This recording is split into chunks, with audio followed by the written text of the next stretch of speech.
And Kat, I had one question before we get started. Did you plan to just go straight through, or were you going to take a break in the middle somewhere?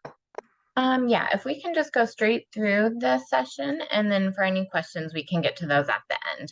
That would be Okay. great. All right.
Well, good morning, everyone. It is 10 o'clock, so we are going to get started on this training.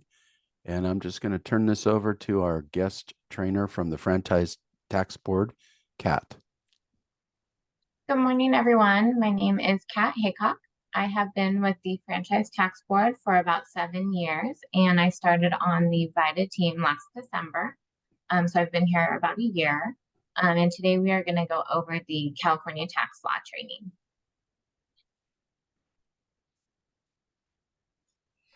Next slide. Oh, you want to go over the objectives? Yeah, objectives, perfect. Okay, so today's objectives are California tax law updates, nonconformities, federal versus state, new law changes and other updates, the California healthcare mandate, and FTB VITA support and resources. First, we'll go over the California tax law updates. Taxes are due by April 15th, 2024, and FTB grants an automatic 6-month extension for filing a return, but not for paying taxes. This extension date is until October 15th, 2024. For taxpayers that are traveling or residing outside of the United States, on April 15th, FTB automatically grants a 2-month extension, making the taxes due for filing a return and paying taxes on June 17th, 2024. Penalty will not be charged for this automatic extension. However, interest will accrue from April 15th. The taxpayers residing outside of the U.S. who cannot file the returns by June 17th will also be given the automatic 6-month extension to file their taxes by December 16th. And this extension that is for filing the return, not for paying their taxes. California's personal exemption credit for 2023 is $144 for single or head of household, $288 for married filing joint or qualifying surviving spouse, and $446 for each dependent. California standard deduction amounts for 2023 is $5,363 for single and $10,726 for a married filing joint, head of household, or qualifying surviving spouse. The standard deduction for federal is much higher than California, so it is common to see taxpayers that will itemize on their state return and use the standard deduction for federal.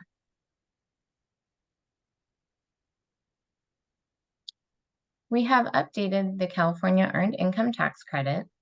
The maximum adjusted gross income has increased from last year and is now $30,950. The credit amount has also increased from last year.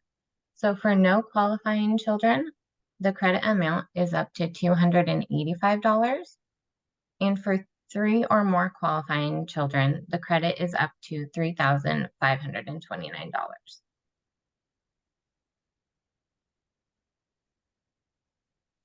The investment income limit for EITC is $11,000 for federal and $4,525 for California. The renter's tax credit amount is the same as last year. It's $60 for single, $120 for joint, head of household, and qualifying surviving spouse. And the AGI limit to receive the credit is $50,746 or less for filing status single, and $101,492 or less for married filing joint, head of household, and qualifying surviving spouse. And the renter's credit is a non-refundable credit.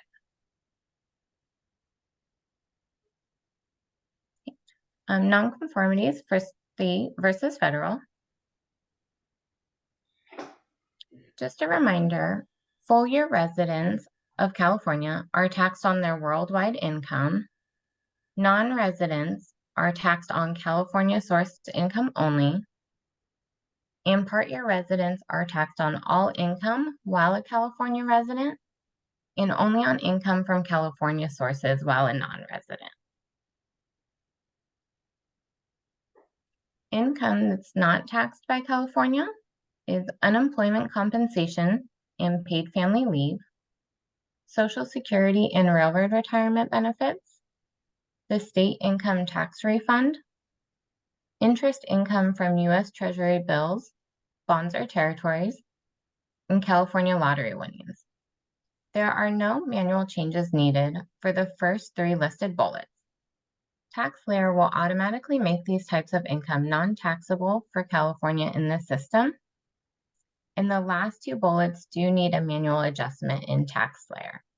For step-by-step instructions for the manual adjustments, please refer to the Volunteer Reference Manual 5130. Income that's taxed by California: foreign earned income and foreign Social Security income, interest income from District of Columbia bonds, and interest from other states' municipal bonds. For 2019 and after, for divorces executed or modified after December 31st, 2018, federal does not require the spouse receiving alimony to include alimony payments as part of his or her gross income. California does not conform.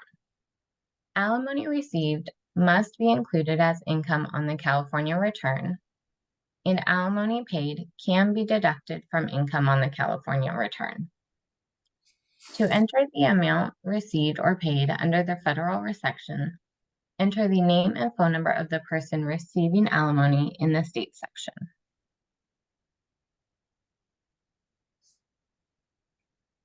Now we will go over some common notices and letters that taxpayers will receive from FTB.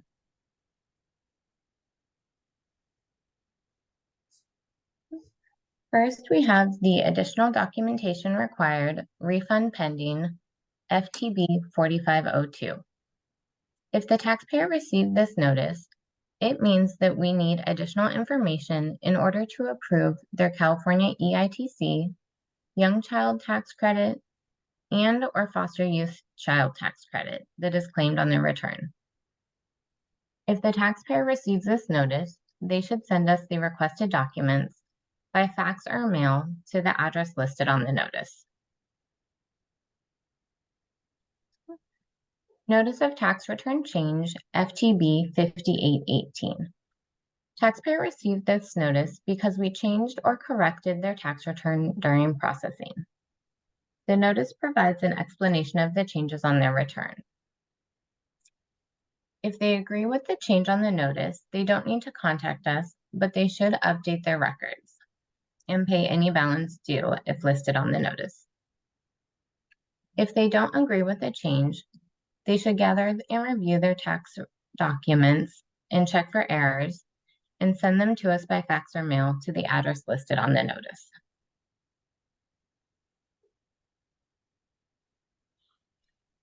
Notice of State Income Tax Due, FTB 4963. Taxpayers would receive this notice because they have a past balance due on their personal income taxes. If they agree with the notice, they don't need to contact us, but again, they would want to update their records with the corrected information and pay any balance due.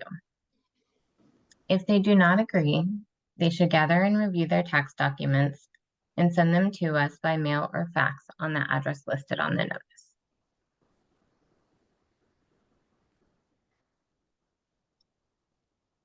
Tax Information and Document Request, FTB 4734D.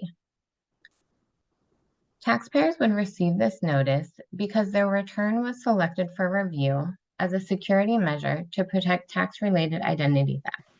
And we need more information because we can improve their refund. And it is common for taxpayers to receive this notice. They could be randomly selected just to have their return reviewed. If they receive this notice, they should gather the required documents and complete the 4734D and send it to us via fax or mail. Once they send in their documents, it can take up to 8 weeks for us to respond. And if they have any questions, they should contact us at 916-845-7088.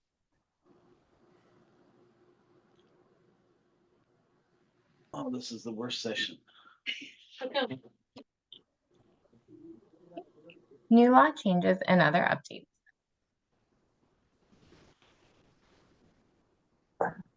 Foster youth tax credit.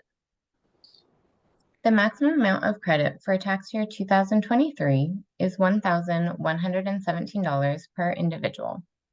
This is a refundable credit, and the credit starts to phase out as earned income exceeds the threshold amount of $25,775 and completely phases out at $30,932.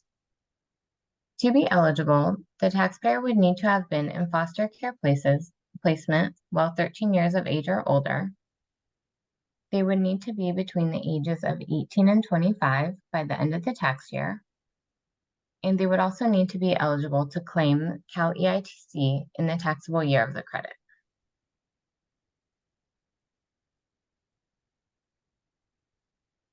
Young Child Tax Credit Expansion. The maximum amount of the credit is $1,117 for tax year 2023.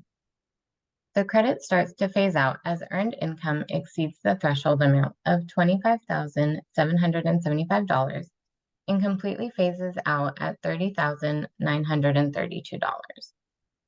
For individuals with no earned income, there is a cap of $33,497 for the net losses.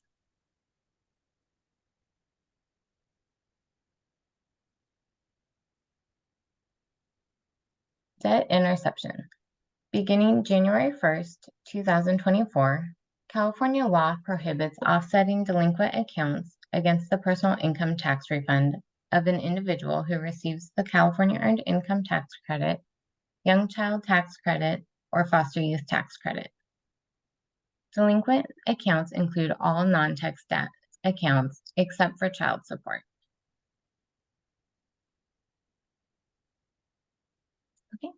Next, we will go over the healthcare mandate.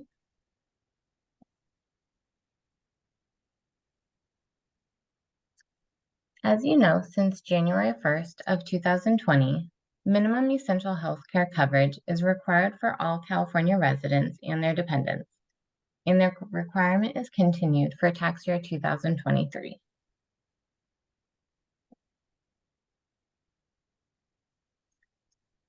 The healthcare mandate penalty is $900 per adult or $450 per minor for the flat penalty amount. If a child turns 18 mid-year, the adult penalty of $900 would apply. Or there is the percentage of household income amount that is 2.5% of gross income that exceeds the filing threshold. The penalty amount is the greater of the flat amount versus the percentage of household income amount.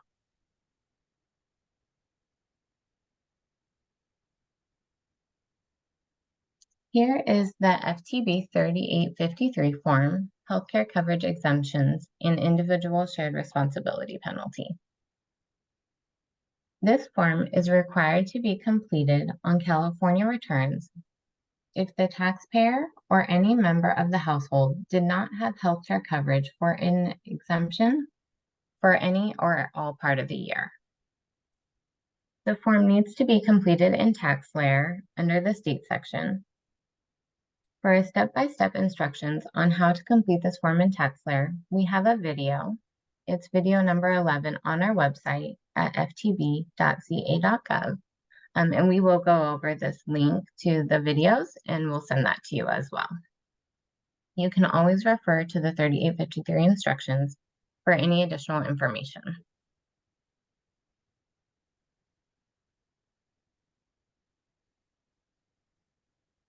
One important point that you want to keep in mind when completing the Form 3853 in tax layer is that the form needs to be completed separately for each member of the household on the return.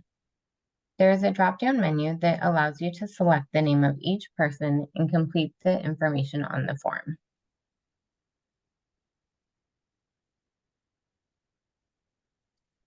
After completing the Form 3853 in tax layer, it is important to print the screen to review Part 3 of the form and make sure all persons on the return are listed with corresponding codes, indicating healthcare insurance or any applicable exemptions. This is how you would verify that you have completed the form correctly. As you can see on this form, it shows code Z for Jane for January through March, code C for April to June, and code Z again for July to December. And so that means that our taxpayer has full year coverage because she has an exemption or insurance for the full year.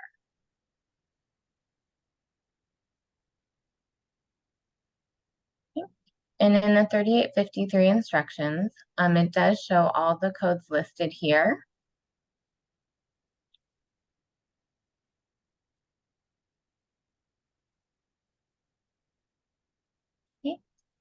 FTB VITA support and resources. So as we mentioned earlier, we do have training videos online. There's a total of 13 videos for federal and state tax law. The training videos are currently available, and we'll send you the link to the videos in the chat.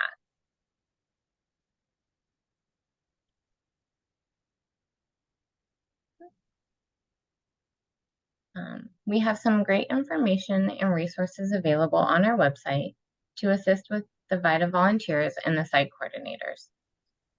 Here's the resources and training page, and here's where we have the link for the request for training and the VITA material order. We also have links for the California Volunteer Reference Manual and the Military Manual.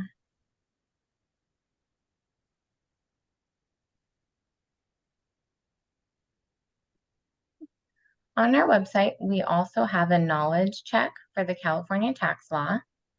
FTB and VITA, they do not require certification for this. However, it's a 15-question test where you can answer questions, and if the answers are correct, you will get a certificate that you can print out. The questions are based on information mentioned in the California Volunteer Reference Manual.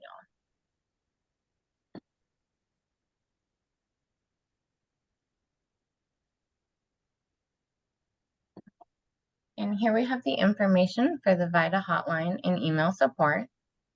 Our VITA hotline number is 800-522-5665. And if you do have any difficult questions or questions that might need additional research, you can email us at the volunteer coordinator at ftb.ca.gov. We can assist with questions on California tax laws, questions on tax layers, questions on preparing returns. We can also verify payments that were made electronically and verify return status for returns that were submitted electronically. We also ask that you do not give this phone number out to taxpayers. This number is just for the VITA sites.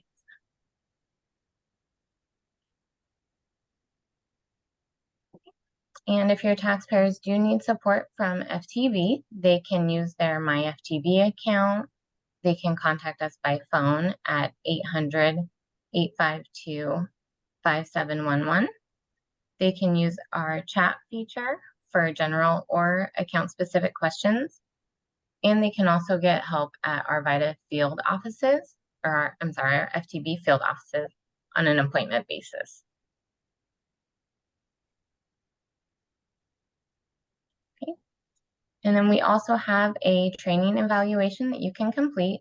We are always looking at improving our training, so any feedback would be appreciated.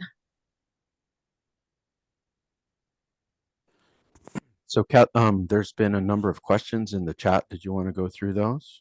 Yes, we can go through those. Let's see. The first question is there age requirements for California EITC with no dependents? And somebody answered. I think it was answered. Somebody Tara answered determines. that it was for people who are over 18. Yes, I have Tara here, so she did answer that there in the chat. All right. Then the flat health coverage penalty is a monthly computed amount. Is that correct? So that is It's also answered, Sean. Yeah. Later on. It's yes, it's prorated. Okay. Yeah. Is this California VITA worker hotline open on the weekends? No, it's not. It's just Monday through Friday, 8 a.m. to 4. Okay.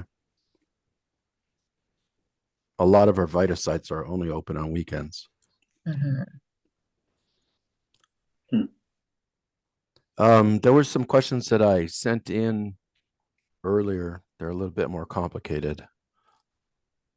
Yeah, so I know you had questions on the affordability worksheet. Right. So we did check that on the Covered California website, and you're correct. The instructions are a little bit off. But using the tool that they have on there, you should be able to see the different plans and find the information that you need to calculate that. The steps are just a little bit different.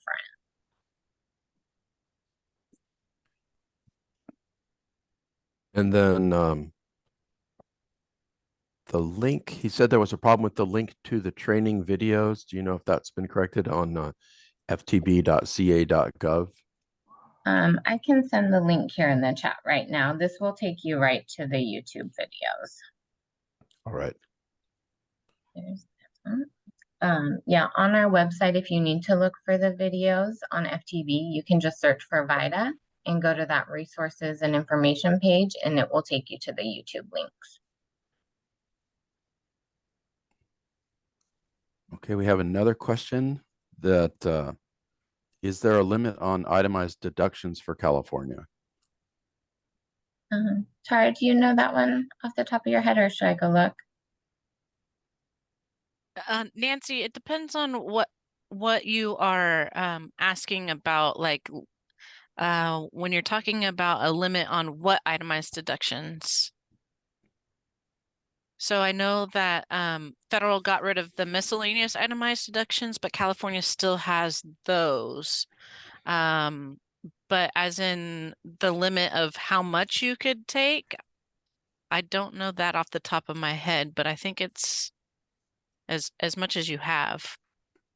For VITA clients too, it probably wouldn't be relevant. It's something really high up. Yeah, that's what I was going to say too, John. Actually, I've had several people do itemize for California because the limit is so much lower. Well, half as much as the federal. Well, that's the standard. The standard deduction is lower. Standard deduction is lower. So it's Yeah. So some of them do because of medical and like that. Yep. But I was in a class where they Googled the question, what were the differences between California and federal? And a lot of the students put that, oh, well, this federal is unlimited itemized deduction, but the state is only 50% of the AGI of the federal. And I was very surprised because they had just read part of what they had read on the Google, but that only pertains to the charitable deductions. So and they said, well, because California is limited, and I think they misunderstood because a lot of people just use Google to find things and they don't read the whole context that it came from, just the little paragraph. So anyway, I was just checking to you to see if I was off base on that. So, but it sounds like it's unlimited also, same as federal, unless, it's more than their income, obviously. But okay, thank you.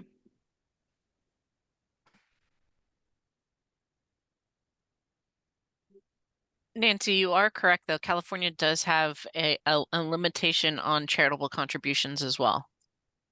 I'm looking right now to find out exactly how much. And does it mirror the Fed? Yeah, let me look. I'm looking real quick.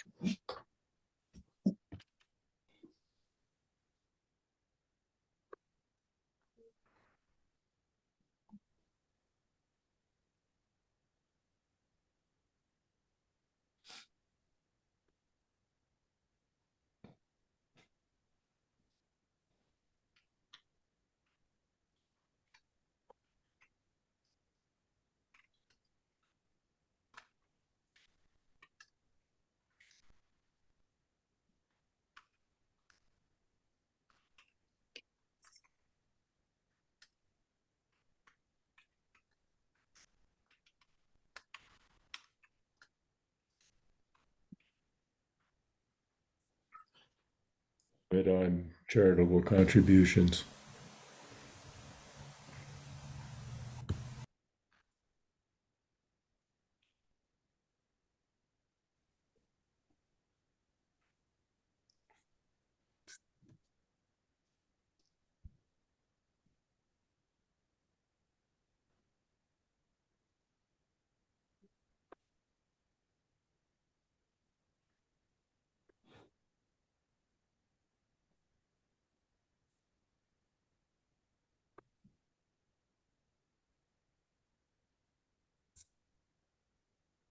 While we're waiting for information on that, this is Clay. So somebody could be paying $900 a month for the California healthcare mandate for all 12 months and end up paying $10,800, or they'd face the 2.5% penalty. Do I understand that correctly? 900 a year, right? So you divide that by 12 for each month. Oh, okay. Yeah, because I'm saying if it's $900 a month, then I'm looking at $10,800, or if I'm running No. then I'm paying 2,500. I'll just screw paying the premium. I'll pay the penalty. Okay. Thanks for the clarification. 900 for the year. All right. Per person, 900 per person. Yeah.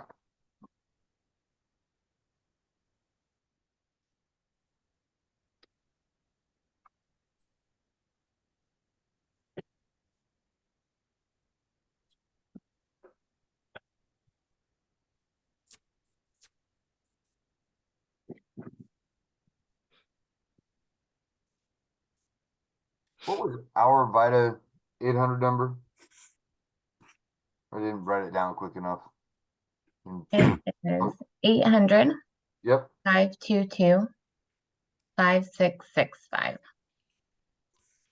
Sean, you're going to send the slides out, right? It's on there on slide There we go. 36. Yeah. I've Yeah. sent them out twice already, but I can send them out again. I just Time's a charm. wanted it in my notes with everything else. Thanks. I have a question on an earlier slide, but I don't know if I don't want to disrupt you if you guys are looking up stuff. All right, I'll fire away. Oh, which slide? Yeah, I had a question. Go ahead. I'm still waiting on getting an email back for the instructions for the California Schedule CA, so I could look for those limits. So ask your questions. Yeah, this is interesting. I didn't know, but it was an earlier slide that you talked about the new law, the starting January 1st. There's like an offset of or not a non-offset of this slide. Correct. So so let me make sure I understand this. So suppose I'm delinquent on my taxes in 2022, and then I file for 2023 and I get this credit. normally I would, or in the past, I would lose that credit. They would say, hey, we're gonna pull it back. But now we're saying they get to keep it. So this is kind of taxpayer friendly, No, so or is this it backwards? Go for ahead. Explain. this, it will still go to pay any back tax debt. It just won't go to pay any other non-tax debt. If for like offsets, if someone has DMV, back registration, Court filings. but yeah, court filings, anything that's non-tax debt, they won't intercept it for that, except for child support. Okay, got it. Thank you. What about IRS tax due? Sorry, do you know that one? I do not know that one off the top of my head. We can look into that one and get back to you. I could look that up while I'm waiting on an email.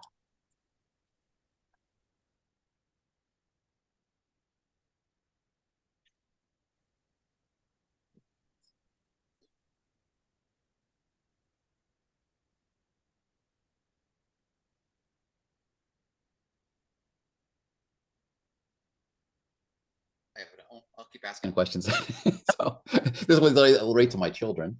So I've got a daughter that earned taxes in two states in 2023. So she was 5 months in one state and 7 months in California. She's going to earn income with W-2 income in both periods. So I'm guessing, and I think if I'm correct, is and all the California income is only going to be taxed in California, and the income that she earned in the other state while she was living in another state would only be taxed in that state. So she's going to file two. She was a resident of the other state when she was earning income in that state.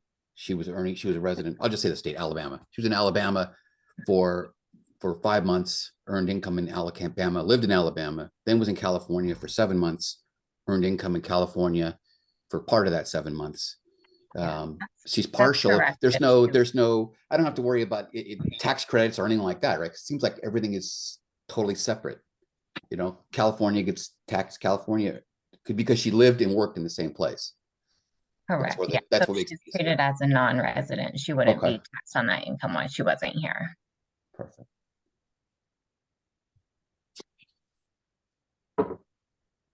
I was going to say that's why those are out of scope with VITA. We had several of those up at Coastline College Yep. that, and probably St. Killian's too. So Yep. we can't do theirs. We can only do their federal, but not the individual states. If they're Can we not- do their California state, just not the other states? No, we No. can't do their Go ahead, Sean.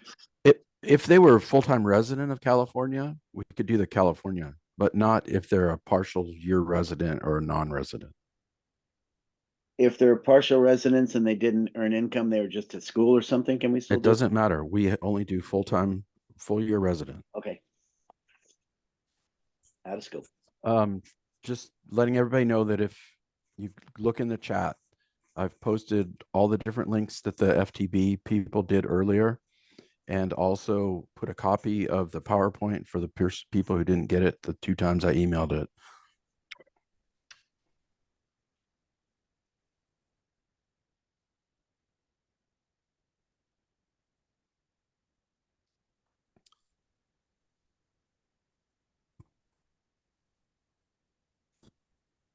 Oh, Sean, just to follow up on the same question about the 2-state thing. We'll file a person's federal return, right? If they lived in 2 different states. Absolutely. We'll file their Just federal return.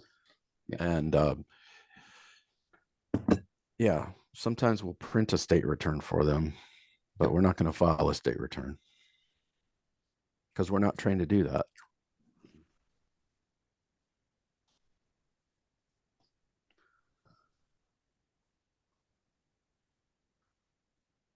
I just have to make a comment about the student. If the student's living away because of college, but they're still a dependent of the parents, they're considered as living at home the whole time with just a temporary absence. Thank you.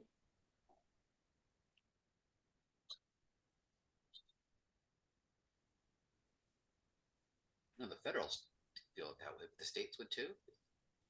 If you have a student earning income in a different state, I'm sure that W-2 would show it being sourced in the other state. I think you're right, but if they don't work there, Yeah. yeah.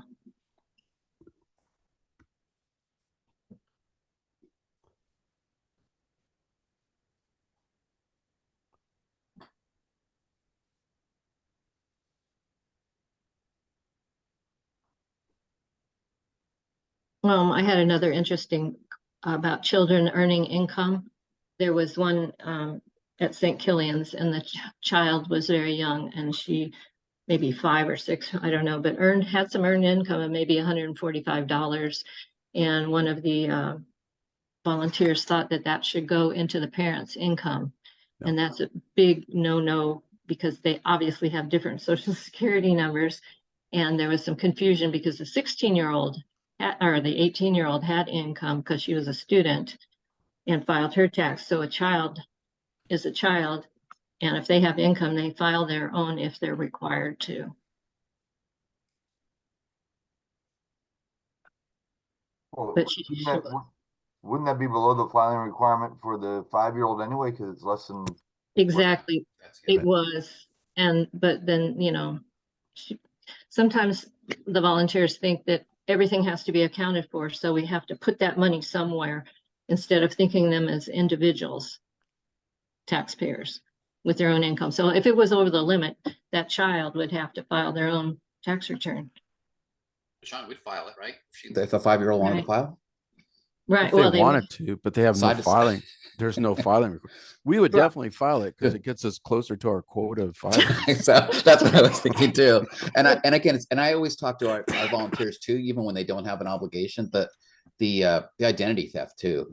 If you know, just to lock up this child's social security so no one else files under it. The benefit there.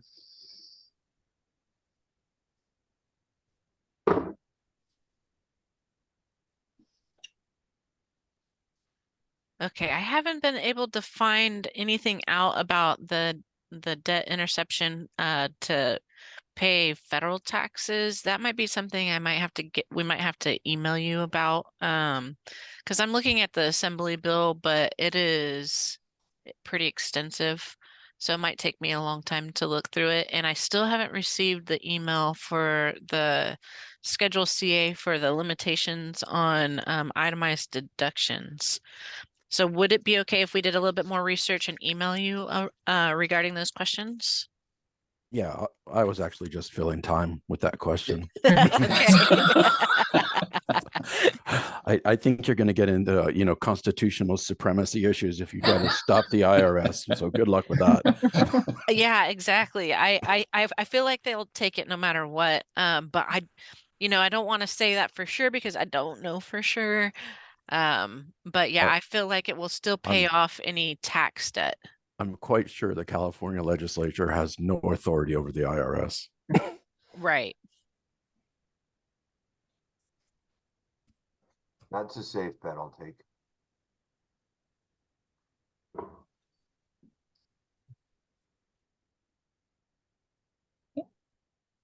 So if that's all the questions, then we'll get you that information once we see the answers. All right, then. I guess that's all we have this morning.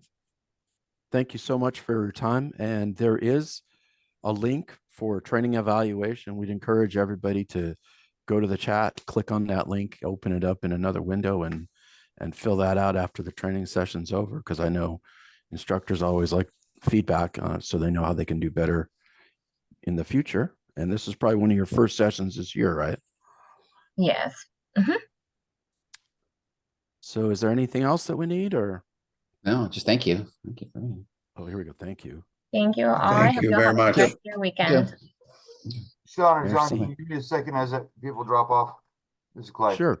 I will stay on after the California people drop off, but I'm going to stop the recording now. Thank you. Yeah, quick question on that. Just didn't want to interrupt that.